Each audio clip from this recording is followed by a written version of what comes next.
వేగంగా వెళుతున్న బైక్ అడుగా మరో బైక్ వచ్చి ఢీకొట్టడంతో మహిళ అక్కడికక్కడే మృతి చెందింది. మరో ఇద్దరు స్వల్ప గాయాలతో బయటపడ్డారు. ఈ ఘటన ఆదిలాబాద్ పట్టణంలోని మహాలక్ష్మివాడ సమీపంలో గణేష్ మందిరం వద్ద చోటు చేసుకుంది.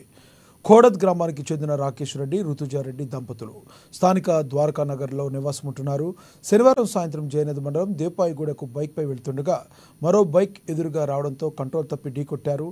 ఈ ప్రమాదంలో రుతుజారెడ్డి తలకు తీవ్ర గాయం కావడంతో ఆమె మృతి చెందారు. భర్త రాకేష్ రెడ్డి, చిన్న కూతురు టియర్కు స్వల్ప గాయాలయ్యాయి.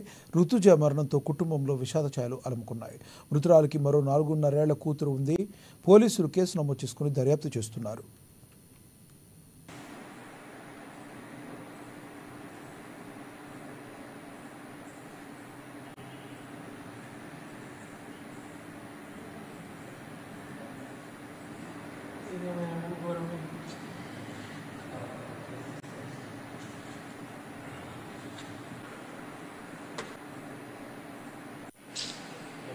పెద్ద బిడ్డను పంపించిండు, చిన్న బిడ్డను